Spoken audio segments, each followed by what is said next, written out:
Lui qui est à gauche, qui tient le citoyen. S'il vous plaît. Je ne peux pas, c'est à vous d'apprécier. Non, je vous pose la question. Je ne sais pas. C'est un couteau. Il s'agit d'un couteau. Quoi? Il s'agit de... Ah voilà, ça vous intéresse maintenant.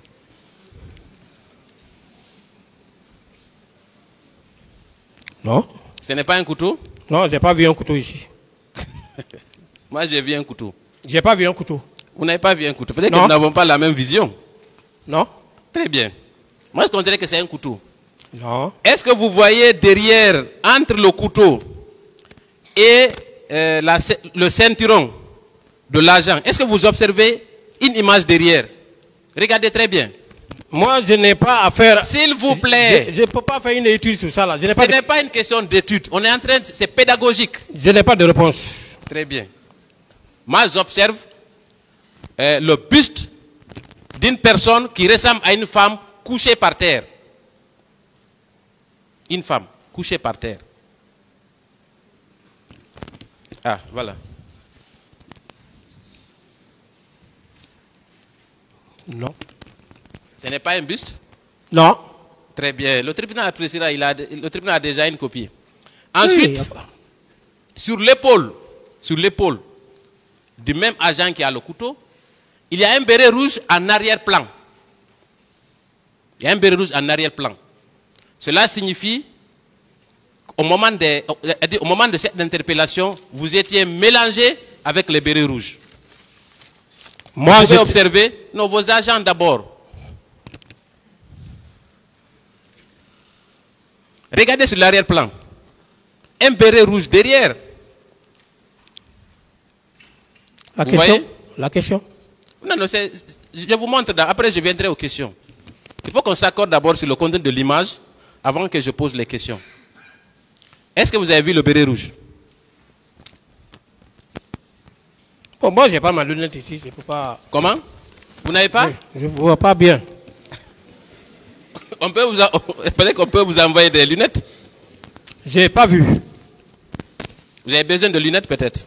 Je n'ai pas vu. Vous avez besoin de lunettes? Je n'ai pas vu. Très bien. Donc, je considère que vous pouvez voir correctement. Voilà. Maintenant, les questions vont venir. Est-ce que, au vu de tous ces éléments qui sont sur cette photo, vous pouvez aujourd'hui soutenir que les agents des services spéciaux n'ont pas participé au maintien d'ordre? Mon colonel. Je vous dis en toute sincérité que je n'ai pas une étude à faire sur ces photos. Moi, au moment où les blés rouges étaient venus, moi j'ai pris mes éléments, j'ai quitté. Je n'étais plus là-bas. Non, moi je n'ai pas dit que vous étiez là-bas. Voilà. Moi j'ai pas dit. Vous avez compris sa question? Il dit que, est-ce qu'à partir d'aujourd'hui, on ne peut pas confirmer que les agents des services spéciaux ne font plus le maintien d'ordre? Alors répondez à la question. J'ai dit que je n'ai pas de réponse à lui donner. Vous n'avez pas de réponse? Non. Ce n'est pas grave. Le tribunal est éclairé sur cette question. Très bien. Ensuite, toujours sur la participation de vos agents dans le cadre du maintien d'ordre, Oui. plusieurs témoins confirment d'abord qu'ils étaient présents. Et ensuite, avant ça d'ailleurs, est-ce que certains de vos agents étaient armés au stade? Moi, je n'étais pas armé, mon équipe n'était pas armée. S'il vous plaît, quand vous étiez au stade, est-ce que... Je n'ai vu quelqu'un... Laissez-le, vous avez répondu, laissez-le poser une autre question. Voilà. Les 3 pick-up dont vous parlez, quand vous êtes arrivé au stade, est-ce que vous avez trouvé les 2 autres pick-up là-bas? Bon. Moi, les 2 autres sont venus nous trouver là-bas. Ils sont venus vous trouver? Oui. Donc tous les 3 pick-up qui étaient dans la patrouille soi-disant étaient au stade, sur l'esplanade du stade, n'est-ce pas? Oui. Est-ce que parmi ces éléments, il y avait certains qui étaient armés? Je n'ai vu personne armé. Vous êtes sûr?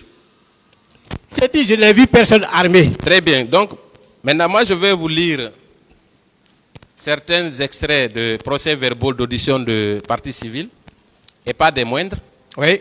pour contredire votre thèse encore. Il s'agit de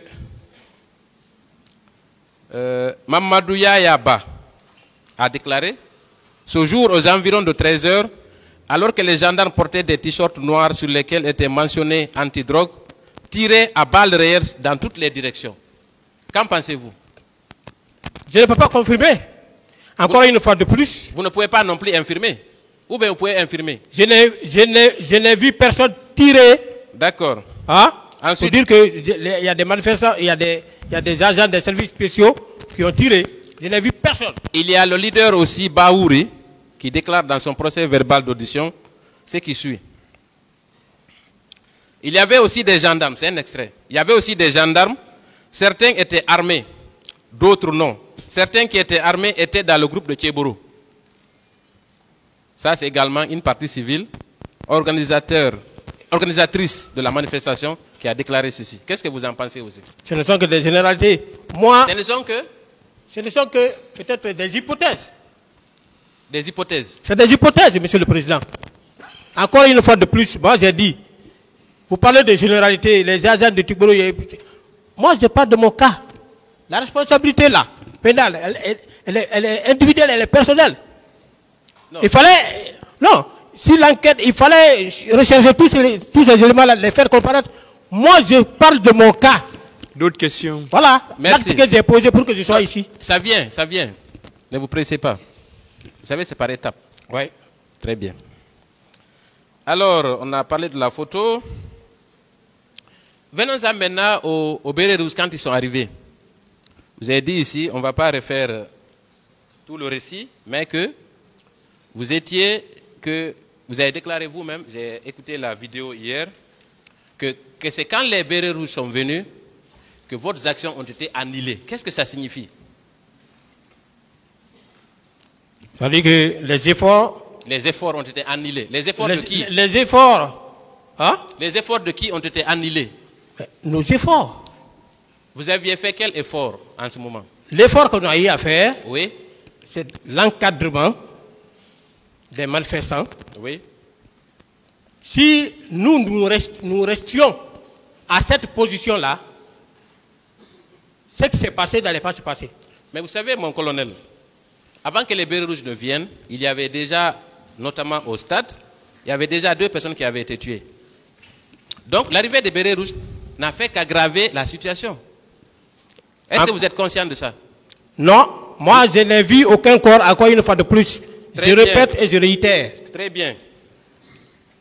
Et vous dites que quand Toumba est arrivé, il a été entouré et il a tiré, n'est-ce pas? Est-ce que dans ce groupe, est-ce que vous avez reconnu Marcel? Non. Vous n'avez pas vu Marcel? Non. C'est Toumba seulement que vous avez vu? C'est lui que j'ai vu. Très bien. Et vous avez dit aussi que, bon, je ne vais pas, avec la permission de Monsieur le Président, vous avez déclaré ici que vous étiez un homme qui pouvait arrêter Toumba, n'est-ce pas? Je n'ai pas dit que j'étais un homme qui pouvait arrêter Toumba. Vous avez dit quoi? J'ai dit, et je répète. Vous avez parlé de corde. Je dis, Oui. et je répète, que si j'étais le chef d'état-major de la gendarmerie, vu les agissements que Toumba a à faire là-bas, j'allais l'arrêter. Donc il y a beaucoup de si.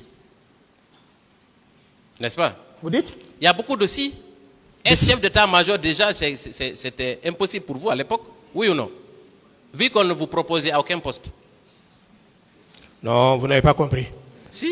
Si je peux répéter. Allez-y. Voilà. Si vous le souhaitez. Il a dit ici, quand il est arrivé à l'état-major de la gendarmerie nationale, il voudrait voir le général Baldé, ses gardes-corps se sont opposés. Il les a dégagés. Il est rentré. Il a demandé la position des 2 éléments. Le général dit que les 2 éléments sont au PM3. Voilà, on a compris tout ça. Voilà. Donc, vous considérez que vous êtes plus fort que le général Baldé? Non. Ah, si. Quand on dit chef d'état-major, en termes de moyens humains, Oui. en termes de moyens humains, c'est de cela qu'il s'agit. En termes de moyens humains. Je vais vous opposer encore une de vos déclarations, mon colonel. Ouais. Vous avez dit hier que Toumba avait son salon. Il commandait le camp Koundara. Au camp Koundara, il y a combien d'éléments environ? puisque vous êtes dans l'armée, vous pouvez nous aider. Au camp Koundara, il y avait combien d'éléments? Environ, dans un camp. Il y a une centaine de personnes. Oui. Ensuite, vous avez dit qu'il était le commandant de GIR. Il contrôlait GIR. N'est-ce pas? Je ne sais pas si c'est groupe d'intervention rapide ou si c'est quoi. Oui. GIR signifie quoi? GIR, vous l'avez prononcé ici. Groupement d'intervention rapide. Ah, donc j'avais raison. Donc c'est lui aussi qui contrôlait le GIR, n'est-ce pas? Oui. Il contrôlait aussi le camp Kamayen. Au total, il avait environ 500 hommes. Vous pensez qu'en tant que chef d'état-major général, chef d'état-major de la gendarmerie, vous auriez fait le poids? Ah. Maître. Oui.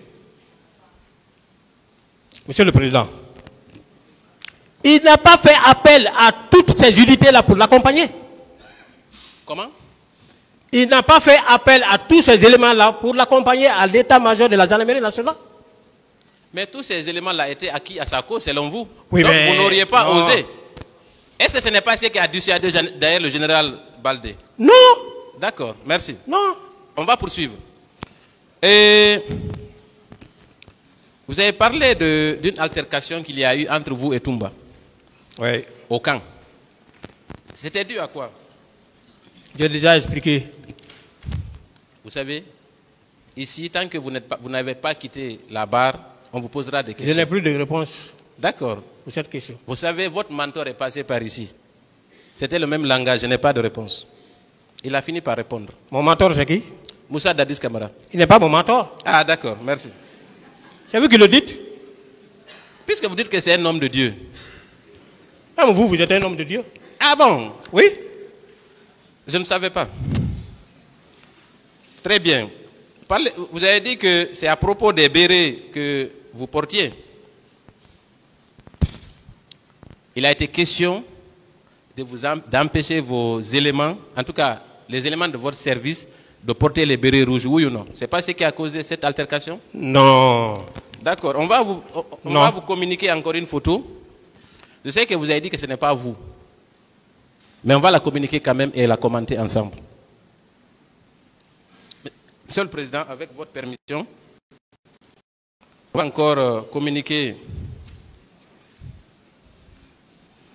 une pièce où mon colonel est en béret rouge. Tenez.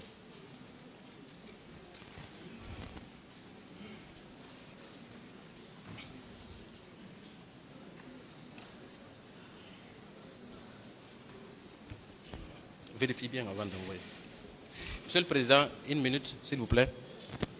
Vas-y. On va vous communiquer la photo.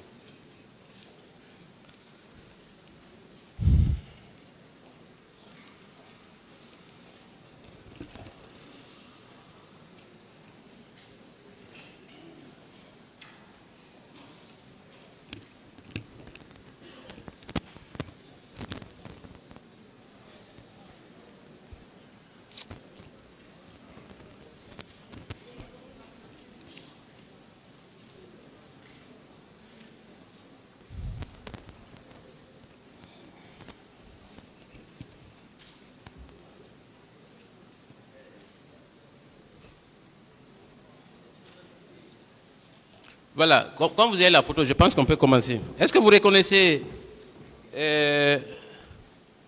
cette personne qui se trouve sur la photo? Est-ce que c'est la même personne? Non. Est-ce que vous savez qu'il y a une technique de reconnaissance faciale qui existe? Vous le savez? Je ne sais pas. Je vous l'apprends. Et si nous examinons de près cette photo, oui. Vous m'excuserez peut-être de prononcer certains mots. Oui. Il n'y a que le nez, Oui. votre nez, Oui.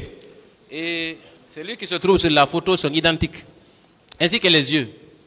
Cela prouve que c'est vous sur cette photo. Et vous arborez un béret rouge. Est-ce qu'aujourd'hui vous pouvez nier que vos services portaient des bérets rouges? Monsieur le Président, moi je suis un technicien en état d'éducation criminelle. Très bien, très bien. Cette photo, je mettrai mes avocats à contribution.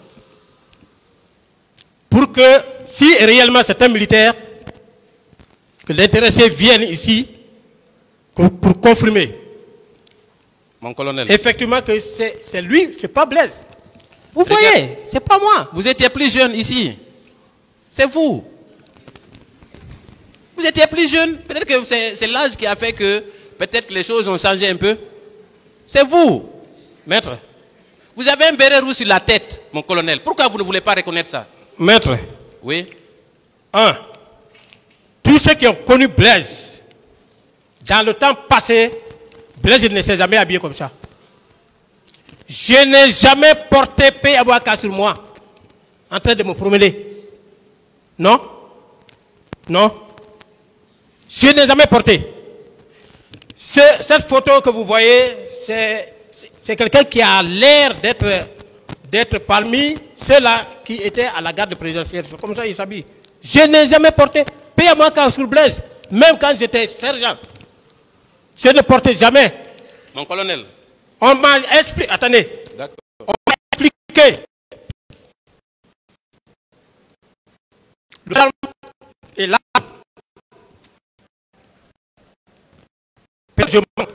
Mais vous pouvez demander à tous ceux qui m'ont porté là comme un guerrier. Un guerrier. Des questions, maître. Non. Voilà, on va. Pas moi. On va comme. Donc, j'ai visité les choses. Bon. Bon. Est-ce que vous avez un petit mot dans la gendarmerie?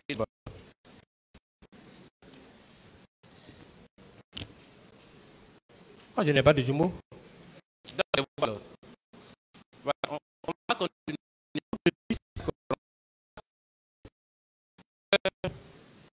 Vous avez dit encore que, au cours de votre interrogatoire, que si vous connaissez Toumba, vous allez payer. Est-ce que vous avez ici pour ça? Pourquoi? C'est ce que vous avez dit. Vous dites? Vous avez ici déclaré, vous avez dit, Monsieur le Président, si vous connaissiez Toumba au moment du CNDD, vous allez le haïr. Est-ce que vous maintenez cette déclaration? Bien sûr. Qu'est-ce que cela signifie? Bien. J'ai dit ici que moi je ne cherche même pas de preuves ailleurs. J'ai pigé tout ça là dans sa déclaration par devant le tribunal, Monsieur le Président. Quelqu'un qui est lieutenant, d'abord il était sergent, après il est passé au grand lieutenant. Un ancien colonel, il a dit, un ancien colonel. C'est pas moi qui le dis, c'est lui qui a dit. Je suis allé, il voulait prendre la lutte. Je lui ai dit, viens ici. Je l'ai fait, je l'ai mis à genoux. J'ai arraché ses galons. Ça, c'est dans quelle armée? Arraché ses galons. J'ai tiré en face. Est-ce que... Quelqu'un qui fait des comportements comme ça, vous-même, vous pouvez l'aimer. Donc vous le haïssez pour ça? Même vous. Ah, moi je le haïs. Non, ne me parlez pas à ma place. Hein. Est-ce que vous le haïssez pour ça? Oui. Ah, très bien. Après, il a dit. Ok. Il a expliqué. Maintenant, on va avancer. Ah. Quand il est arrivé au stade, vous avez dit quand il a commencé à tirer, vous avez pris la poudre d'escampette. Oui ou non? J'ai décroché.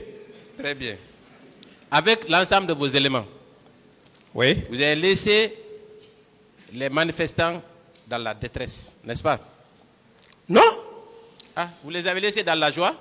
Monsieur le Président, la seule différence qui existe entre le civil et le militaire, c'est l'arme. Moi, je n'étais pas armé. Des gens qui viennent armés. À supposer même que ça ne soit pas le cas de manifestation, hein. Nous, on nous a inculqué ça en matière de formation militaire. Si vous voyez une troupe venir, il y a ce qu'on appelle le rapport de force. Si le militaire ne maîtrise pas ce paramètre, ce facteur, il va clouer sa troupe au Est-ce sol. que, en plus des bérets rouges, est-ce que vous n'avez pas vu des civils en tenue Chelsea au moment des faits, sur les abords du stade, mon colonel? Non, maître. Vous n'avez pas vu? Non. Très bien. Vous avez dit ici encore, je me souviens encore, après avoir visionné votre vidéo, que pendant la manifestation, il y a les dispositifs qui sont mis en place, mais il y a aussi des infiltrés dans la manifestation. Est-ce que vous maintenez cette déclaration? Moi, j'ai dit que Chitumba a dit qu'il y avait des infiltrés, il était le numéro 1. Parce S'il vous que plaît, là-bas, je ne c'était... parle pas de Toumba. Moi, je parle de vos déclarations tenues librement à cette barre. Je n'ai pas dit qu'il y avait des infiltrés. Vous savez qu'on peut, à travers YouTube, révisionner et vous confondre avec ça. Vous l'avez dit ici, que pendant les manifestations, vous avez toujours des agents qui sont infiltrés au sein des manifestants pour prendre des informations. Vous l'avez dit, oui ou non? Vous n'avez pas compris. Si vous n'avez pas compris, demandez-moi, je vais vous donner des explications par rapport. Vous l'avez dit, oui ou non? Qu'est-ce que vous avez dit alors? Merci. Je dis en cas de manifestation, il y a plusieurs acteurs. Il y a les services de maintien de l'ordre. Vous comprenez? Il y a le service de maintien de l'ordre. Il y a les services qui accompagnent, qui évoluent en arrière-plan pour éviter tout débordement de la part de ceux-là qui ne sont pas intéressés par la manifestation. Vous comprenez? Oui. À côté, il y a d'autres en matière de renseignement opérationnel qui peuvent être là pour remonter au chef certaines informations de nature à permettre au chef de prendre les mesures idoines afin de faire cesser les manifestations. Vous savez, tout ça c'est académique. Tout ça c'est académique. Est-ce qu'au sein de la manifestation, on va aller plus simplement. On comprend votre bagage intellectuel. Mais moi, ma question, elle est simple. Ouais. Est-ce qu'au cours d'une manifestation, vous avez des agents en civil qui infiltrent la foule? Oui ou non? Mon service, non. Maintenant, de façon classique, il y en a? Bon, je ne sais pas ce qui emploie c'est les chefs qui peuvent décider ainsi. Vous l'avez dit ici, mon colonel, mais on va passer. On va passer. Très bien.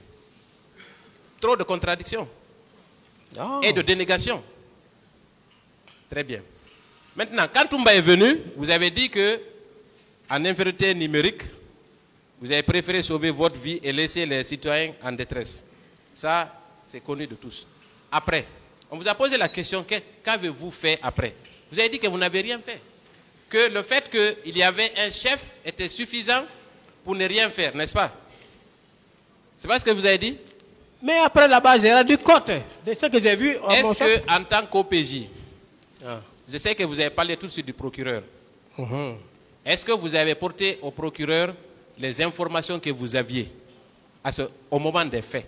Vous avez été le voir pour lui dire que vous avez vu Toumba tirer et venir au stade avec 4 ou 5 pick-up. Vous l'avez informé? Ce n'était pas votre devoir de le faire?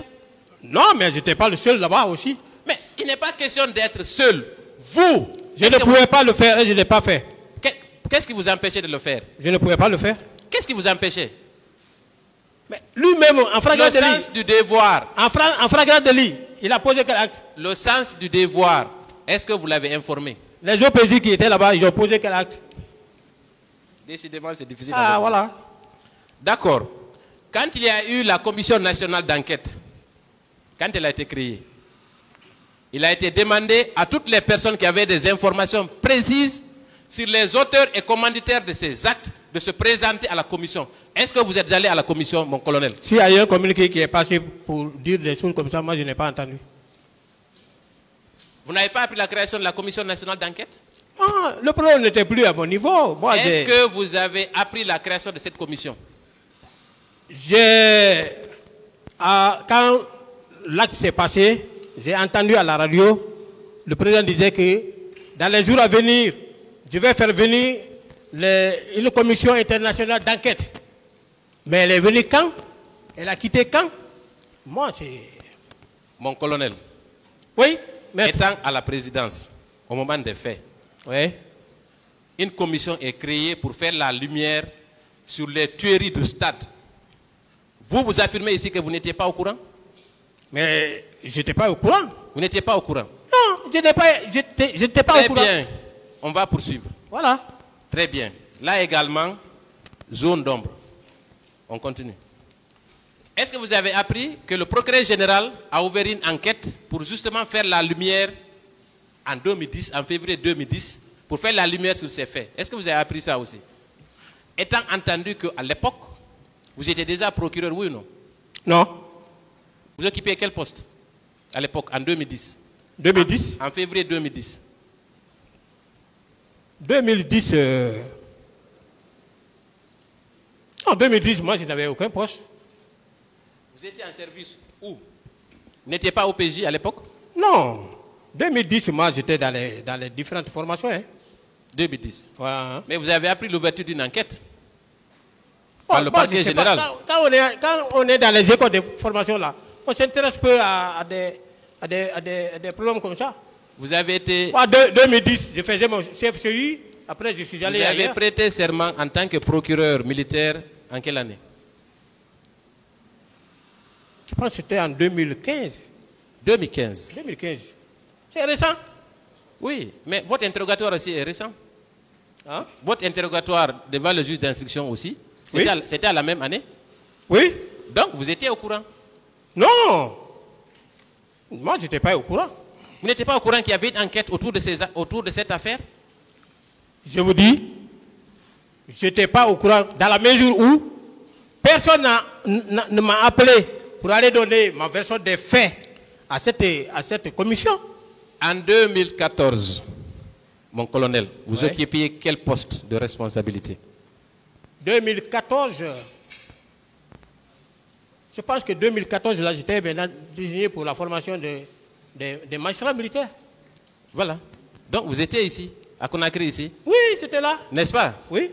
Donc, vous auriez pu apporter votre témoignage pour indiquer, selon vous, que c'est Toumba qui était l'un des responsables de ces massacres. Oui, On ne se lève pas comme ça là pour aller donner un renseignement tant qu'on n'est pas invité. Ah bon? Oui. Un OPJ qui dit ça? Un OPJ qui est informé de la commission Ce n'est pas tous les OPJ de Conakry qui sont allés donner leur version des faits. Moi, je ne parle pas de tous les OPJ de Conakry. Je parle de vous en particulier. Moi, je n'ai jamais été invité à aller déposer. Très bien. Monsieur le Président, je vais terminer.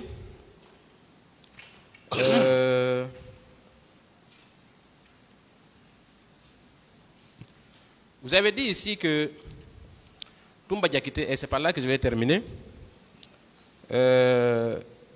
n'était pas qualifié pour occuper le poste d'aide de camp. Pourquoi vous dites ça? J'ai expliqué, je ne peux plus revenir sur ça. Monsieur le Président, je voudrais vous remercier de votre patience ainsi que vos honorables assesseurs. Je vous remercie, Monsieur le Président, et je voudrais passer la parole à ma consoeur. Merci beaucoup.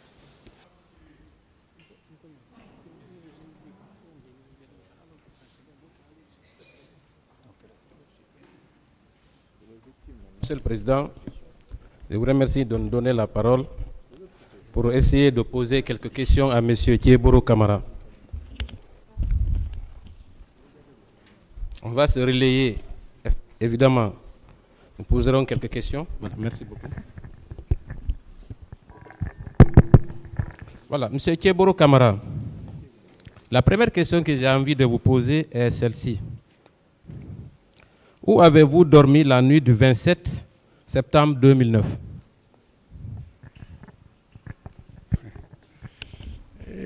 Non, ça. Où j'ai passé la nuit? Oui. Dans mon bureau. Comment? Dans mon bureau. Donc vous avez dormi dans votre bureau? Oui. Très bien. Vous avez déclaré dans votre procès verbal d'interrogatoire, Oui. parlant à M. Sidia, que c'est devant vous que le président Moussa Dadis Camara l'a appelé. Est-ce que vous confirmez ces dires?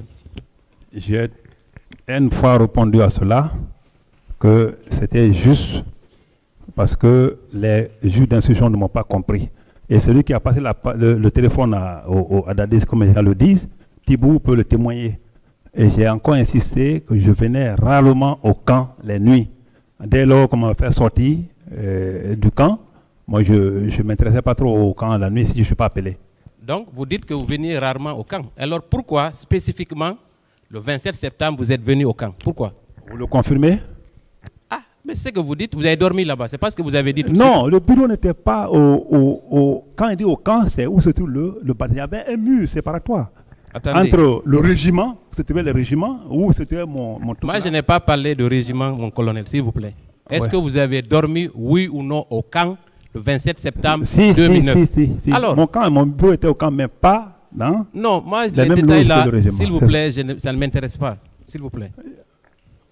Est-ce qu'il n'est pas plus logique de dire, dès lors que vous avez dormi au camp, que ce appel-là a été émis en votre présence? Est-ce que ce n'est pas logique?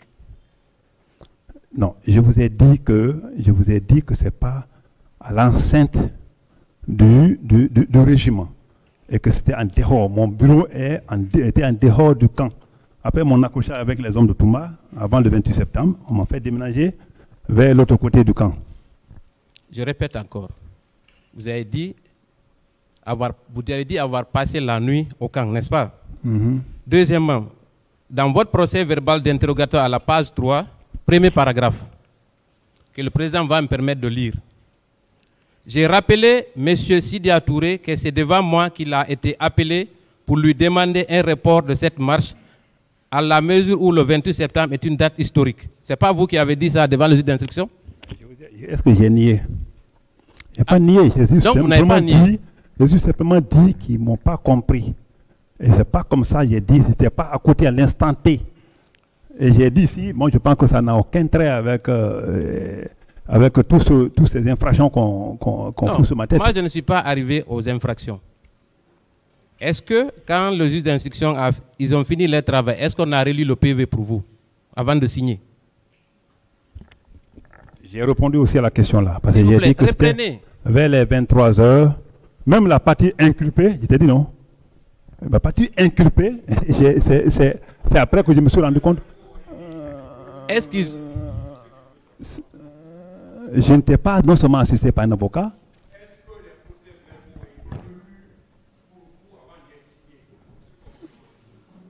Oui, il a Merci beaucoup. Donc, on peut considérer que ce sont vos déclarations qui sont contenues dans ce procès verbal, oui ou non? Tout à fait, il a bien lu devant moi. On considère que cet appel dont il est question a été émis en votre présence. Que vous le niez ou pas, c'est ça la vérité. Ce n'est pas pour nier, c'est pour apporter une précision. S'il vous plaît. Deuxièmement, je voudrais savoir à quelle heure vous avez quitté le camp? La nuit et le petit matin du 28 septembre 2009. À quelle heure vous avez quitté le camp, s'il vous plaît? Je l'ai dit tantôt, c'était vers 8 h. Vers 8 h. Oui. Très bien. Et quel était votre programme pour cette journée? Je n'entends rien du tout. Vous n'avez pas entendu? Oui. Je dis, en sortant du camp, qu'est-ce que vous aviez prévu de faire ce matin-là? Qu'est-ce que j'ai prévu? Oui. Oui. Et je vous pose la question, mon Non, colonel. je n'ai pas bien compris. Il faut... Je dis, oui. Quand vous avez dormi au camp la nuit du 27, le petit matin, vous vous êtes levé, j'imagine, vous avez pris votre véhicule. Quel était votre programme de la journée? Est-ce que vous aviez envisagé quelque chose?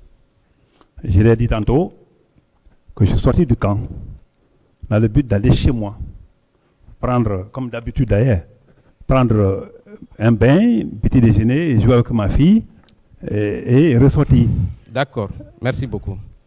Quand vous êtes sorti du camp, pourquoi vous avez emprunté la route du Prince? Pourquoi spécifiquement la route du Prince? C'était quoi l'objectif? Ah, ça c'est autre chose. Non, c'est une question. Hein. C'est un choix. Je suis libre de prendre la route du Prince comme l'autoroute. L'essentiel que ça aboutisse chez moi. Mais vous habitez à Dixine, n'est-ce pas? Oui. Vous auriez pu emprunter l'autoroute, n'est-ce pas? Je n'ai pas compris. J'ai dit, vous auriez pu emprunter l'autoroute, n'est-ce pas? Oui, emprunter l'autoroute, mais je pense que mon domicile est situé sur le prolongement de la route de Prince. Et il ne faut pas aussi oublier que j'étais à côté j'étais au camp, il est passé pour moi de prendre l'autre côté. Et ça, c'est un choix. Hein. On peut prendre l'autoroute comme on peut prendre la route de Prince. L'essentiel, c'est d'aboutir chez moi. Oui, d'accord. Moi, je suis tout à fait d'accord avec vous. Maintenant, est-ce que le fait d'avoir emprunté le Prince n'était pas un moyen de jauger l'atmosphère? Est-ce que ce n'était pas dans cette optique pour voir un peu quelle était la température sur les lieux? Est-ce que ce n'était pas l'objectif? Comme tu le dis, hein, comme vous le dites plus tôt, mais moi, ce n'était pas dans le dessein d'aller jauger l'atmosphère. Pour moi, je partais chez moi d'habitude et c'est sur l'itinéraire-là que j'empruntais. Très bien. Est-ce que dans votre organigramme pour les patrouilles, est-ce qu'un colonel peut faire une patrouille? Je suis profane, hein, vous m'excuserez de la question si elle vous heurte. Est-ce que c'est possible? Vous parlez de quel colonel en ce moment? Non, de façon générale. Quel colonel? Est-ce que, dans le cadre d'une patrouille, par exemple, est-ce qu'on peut mettre un colonel dans un véhicule pour patrouiller? Non, mais ça, la question là n'est pas à moi. Je voulais simplement parler de quel colonel. Parce que c'est pas, les grades ne sont pas limités pour faire une mission. Les grades ne sont pas limités pour faire une mission. S'il n'y a pas d'éléments, si c'est là que le colonel qui peut vraiment faire la chose, il peut le faire. Est-ce que alors, plus spécifiquement, est-ce que le 28 septembre, vous étiez en patrouille sur la route de Prince? Oui ou non? Est-ce que j'ai une seule fois dit, dans ma déposition, comme dans ma déclaration Mais c'est une question, mon colonel. Non. Mais c'est une question que je vous d'accord, pose. Monsieur le Président. Oui, non. Non, j'ai compris, Monsieur le Président.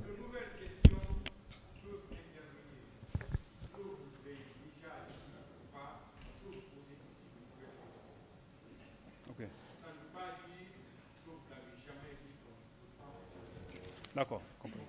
Oui. Merci, Monsieur le Président, pour la précision. Est-ce que ce jour-là, vous n'êtes pas passé par Hamdallah Bambeto pour avoir une idée de l'atmosphère? D'accord, non seulement je n'étais pas colonel à ce moment, et je n'étais pas colonel à ce moment, mais aussi je n'étais pas sorti pour aller chez moi dans le but de faire une patrouille. Une patrouille se fait en groupe, un pick-up ou deux, mais j'étais sorti pour aller chez moi. Et quand on parle de dosage, moi je pense que je n'étais pas dans cet esprit. Très bien. Vous avez déclaré toujours dans votre procès verbal d'interrogatoire, à la page 2, concernant les événements proprement dit au matin, comme d'habitude, du Calfaya, j'ai décidé de me rendre au domicile. Chemin faisant, j'ai constaté des regroupements de personnes qui se sont mis à m'applaudir. Parmi eux, il y avait des bandits et des loubards. Comment vous avez évalué et distingué dans cette foule les bandits et les loubards? Qu'est-ce qui vous a donné cette impression? À quel point? Vous avez dit, quand vous êtes sorti du camp, chemin faisant, j'ai constaté des regroupements de personnes qui se sont mis à m'applaudir.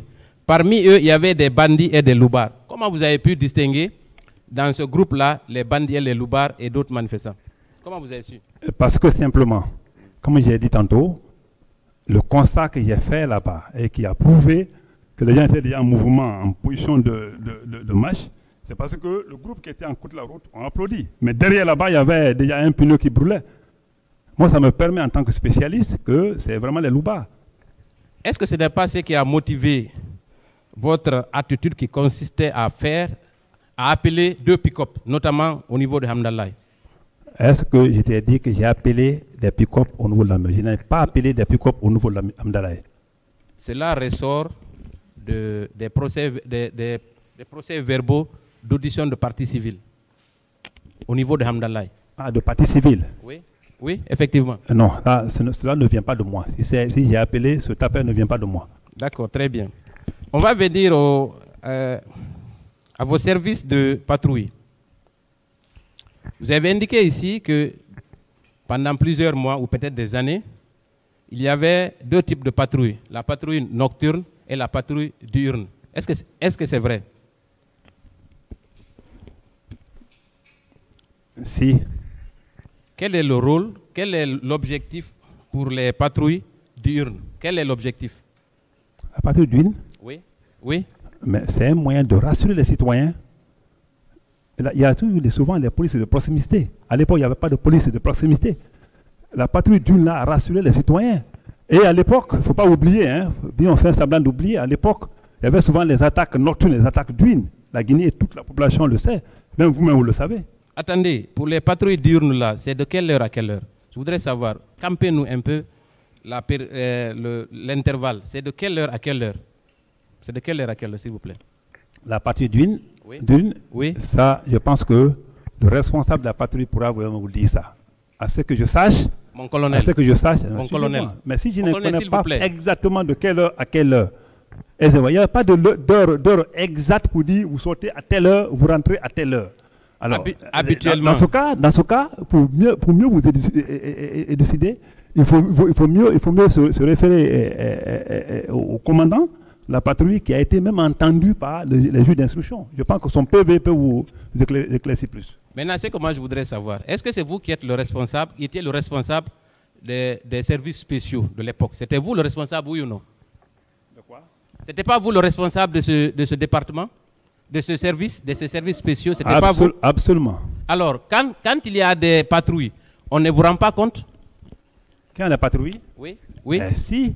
On dit que nous sommes sortis aujourd'hui, on est rentrés pour manger. Généralement, on mangeait entre 12h et 14h. Les gens pouvaient rentrer à 12h, pouvaient rentrer à 14h. Ça dépend de la distance parcourue. Les gens pouvaient aller jusqu'à Soumania. À l'époque, c'était une brousse. Et vous voyez. Maintenant, prenons un seul exemple d'un compte rendu. Est-ce qu'on peut dire que diurne, c'est à partir du matin? Est-ce que c'est possible pour un profane? Diurne, les pratiques diurnes, c'est au petit matin ou c'est la nuit? Dites-nous, éclairez-nous, mon colonel, s'il vous plaît. Diurne, je dis que la nuit encore. Je vous dis que la partie diurne, ça dépend de la distance parcourue. Il peut aller le matin, tôt, s'il doit aller commencer très, très loin pour venir, comme il peut aller tardivement. Ça dépend de l'officier de planification. Mais ça peut aller jusqu'à 13h, 14h, comme vous l'avez indiqué. N'est-ce pas? Même au-delà, ça dépend de la distance. Si vous voulez à revenir, c'est pas évident. Très bien, très bien. Et ça consiste en quoi, concrètement? Je l'ai tantôt dit que la patrouille d'une consiste ici, non seulement pour rassurer les citoyens, mais... En quoi faisant? En quoi faisant? Rassurer les citoyens, en quoi faisant? Oui, mais vous savez qu'à l'époque, les gens débarquaient les autres dans les voitures. Les gens, quand nous on venait à l'époque de CNDD, tout le monde sait dans quel état on a trouvé la Guinée en termes de criminalité organisée. Si c'est parce que c'est un problème aujourd'hui, vous posez en quoi faisant, c'est bien. Mais je pense qu'ils ne faisaient que leur mission.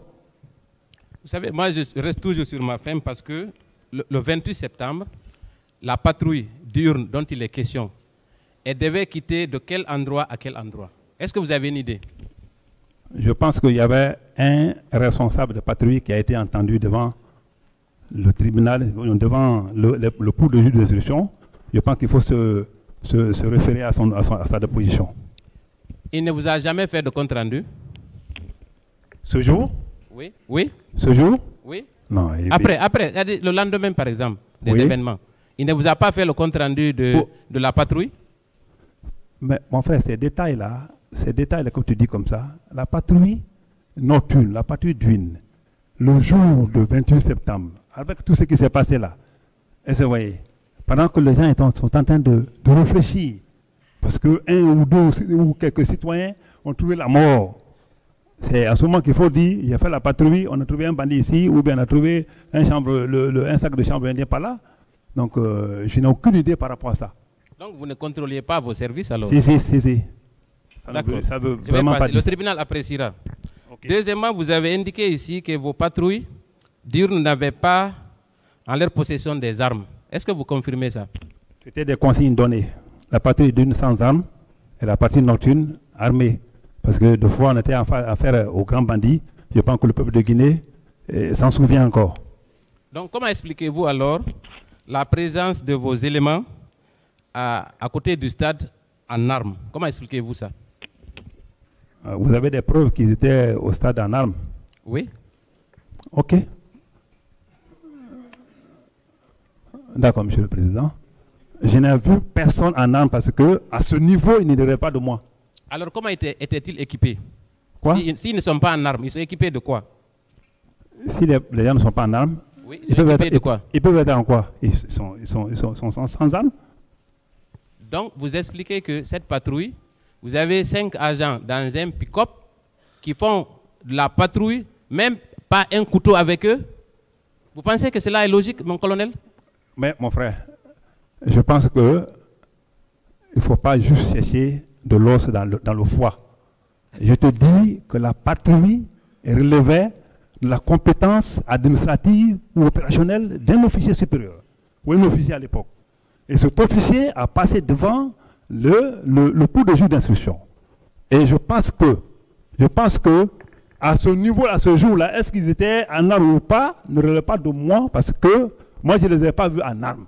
Si vous avez des preuves contraires, je pense que c'est le bon moment. Moi, je ne suis pas arrivé au stade d'abord. Moi, je vous demande, pour une patrouille diurne, est-ce que vous maintenez ici que les éléments qui composent cette patrouille ne sont jamais armés pendant la journée? C'était des consignes données. D'accord. Alors, vous avez déclaré aussi que dans le cadre du maintien d'ordre du 28 septembre, eux, ils étaient le deuxième rempart. Est-ce que vous confirmez ça? C'est aussi des consignes données. Donc, autrement dit, les policiers et gendarmes qui sont équipés pour le maintien d'ordre, ils sont en première ligne. Et quel était le rôle alors de vos agents pendant ce maintien d'ordre? C'est ça où je vous dis que généralement les maintiens d'ordre, comme on dit, marche pacifique, il n'y en a jamais eu dans ce pays. D'un point A à un point B, sans problème. Et généralement, ceux qui sont derrière, dans le constat opérationnel, ceux qui sont derrière, c'est eux qui font les gaz. Tous ces casses-là et tous ces des attaques au niveau des boutiques autres là, ça c'est ceux qui sont derrière. Généralement, ceux qui sont devant sont avec les responsables. Si vous remarquez, l'hostilité c'est derrière. Je pense que vous n'avez pas compris ma question. J'ai bien compris, c'est vous qui n'avez pas compris certainement. Mais j'ai répondu. répondu. Vous n'avez pas compris. J'ai dit que les gens étaient derrière pour s'occuper, en cas de casse et autres là, des bandits qui vont vraiment s'occuper de s'attaquer aux boutiques des gens. C'était pour ça. Parce que ceux qui sont derrière, généralement c'est des bandits. Ceux qui sont devant, c'est les responsables. Voilà ma question. Je vais la reprendre. Vous avez dit ici que ceux qui sont équipés pour le maintien d'ordre sont en première ligne, n'est-ce pas? Oui ou non? Oui.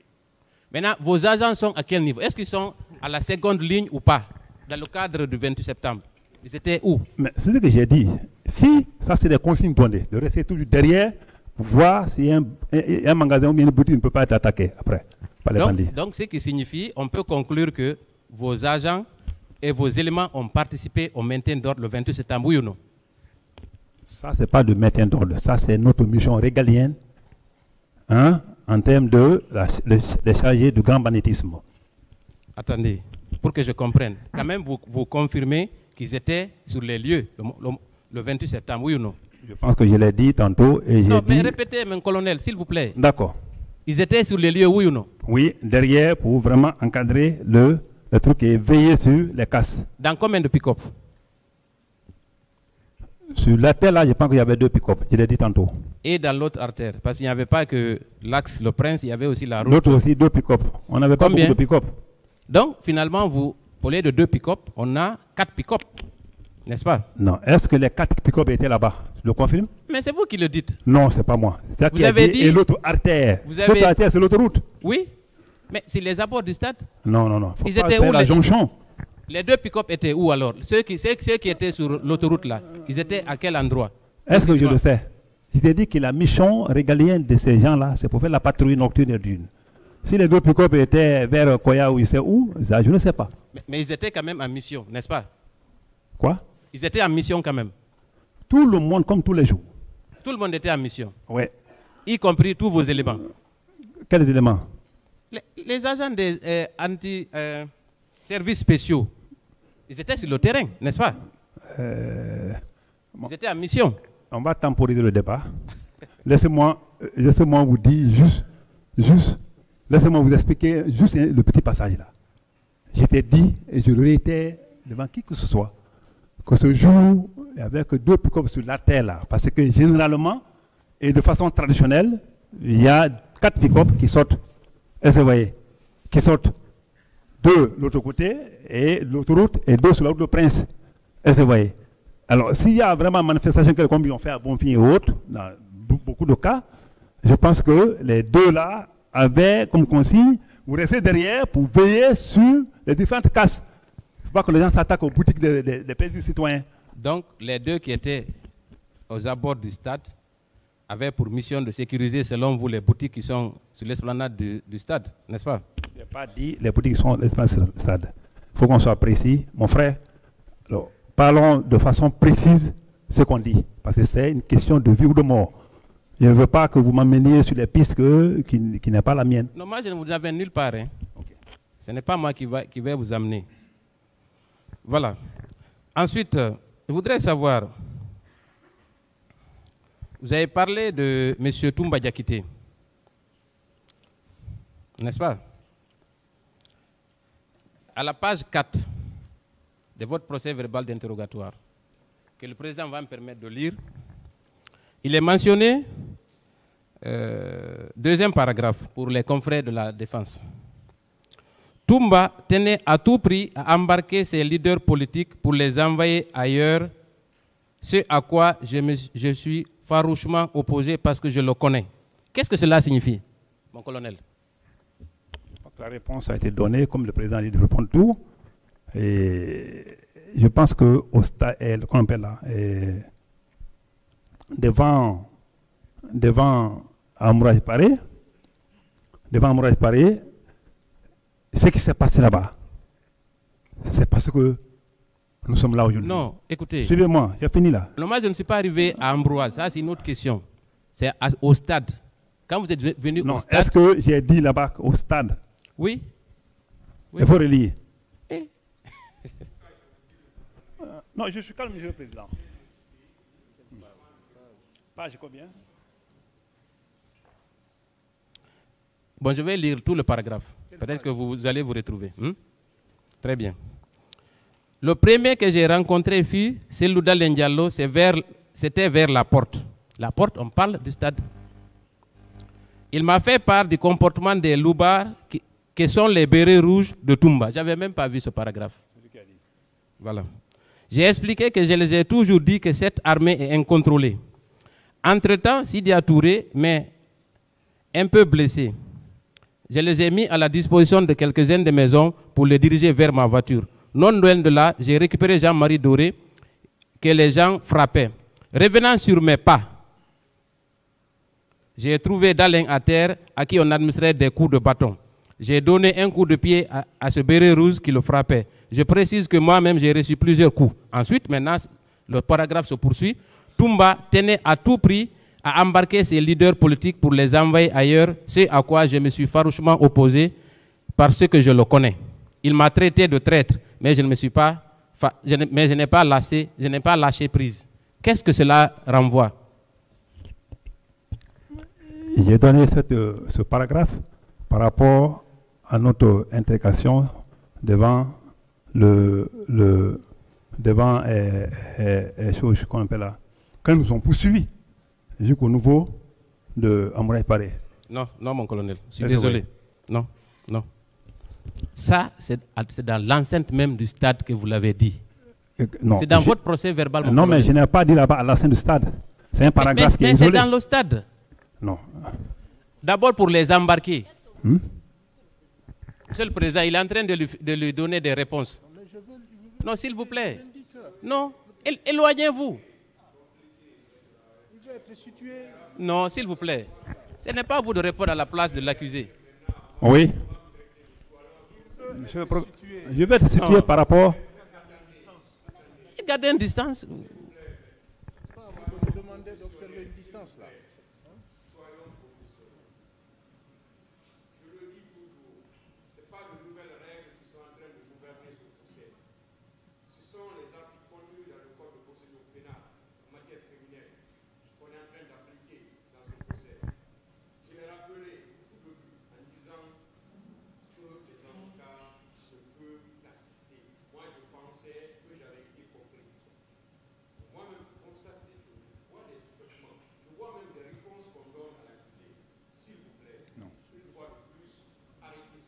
Monsieur le Président, s'il vous plaît, bon. Tout juste un rappel. Bon. C'est bien compris. Ce que je veux préciser, c'est bon. Arrêtez ça. Évoluons. Arrêtez ça. Je vous remercie, Monsieur le Président. C'est bon de rappeler les règles. Mon colonel, oui. Est-ce que Toumba vous a traité de traître, oui ou non? Si. Pourquoi? Non, il m'a dit traître, parce que je me suis opposé à eux. Vous êtes opposé à lui, pourquoi? Et des injures comme ça étaient entre nous, chaque fois. Même une fois, il m'a agressé quand on accompagnait tous au ministère de la Justice ici. De ce pas, nous sommes partis à l'hôtel Kamien ici, mais il m'a donné des coups de poing. Donc, quand vous avez c'est déclaré... là, il peut le prouver. À chaque fois qu'on se croisait, des mots qui glissaient ou bien des démonstrations. S'il vous plaît, restons dans le contexte du stade du 28 septembre et des événements, pas des antécédents qu'il y a eu entre vous. Vous avez déjà expliqué ça. Voilà.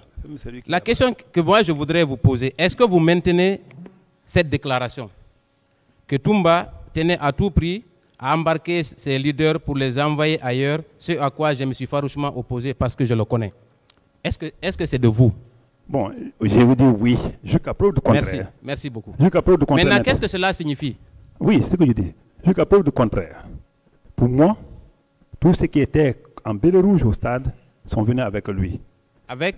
Avec lui. Oui. Jusqu'à preuve du contraire. Oui. Même celui qui m'a frappé, c'est quand la déclaration, quand Jean-Marie Doré a fait sa déclaration, que je me suis dit que j'étais en danger. Parce que pour moi, un militaire normal ne peut pas vraiment prendre le bâton et frapper un commandant. Mais je me suis dit que j'étais en danger. Et jusqu'à preuve du contraire, comme c'est son arrivée au stade qui a créé tout ce problème avec ces hommes, jusqu'à preuve du contraire, je maintiens cette déclaration. Maintenant, dites-moi, mon colonel, est-ce qu'à votre avis, si vous n'étiez pas intervenu, est-ce que Toumba et ses hommes auraient assassiné les leaders? Je ne peux pas être Dieu pour le dire. Mais ce qui est sûr et certain, j'ai reçu des coups et j'ai été pourchassé jusqu'à Mouraï Paré. Donc, ni n'était votre intervention, une guerre civile aurait éclaté selon vos propos si on tuait les leaders. Ah non, mais vous le savez comme moi. Merci. Si un Dalin mourait ce jour au stade, tout le monde sait que ça pouvait vraiment dégénérer autre chose qu'on ne souhaite pas. Donc, si vous n'étiez pas intervenu, Toumba et ses hommes auraient assassiné les leaders. Est-ce qu'on peut affirmer ça? Bon, si vous pouvez affirmer, mais pour moi, je sais non, que... Votre avis? Non, les leaders l'ont dit. Ils savent qu'ils l'ont dit. Il faut aller dans non, maintenant, et vous? Non, pour moi, je ne savais pas quelle est son intention finale. Je ne savais pas quelle est son intention.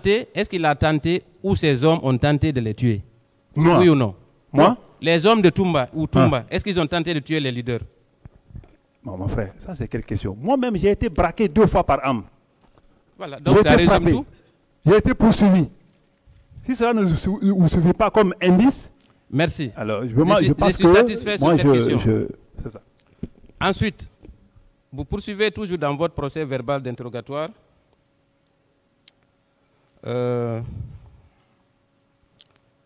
Là, juste au moment de transporter la cellule d'Alendialo à l'intérieur, Toumba et ses hommes sont venus nous encercler devant la porte, dégoupiller les grenades et menacer de nous faire exploser tous en cas d'admission d'un des leaders dans la clinique. Est-ce que vous avez dit ça?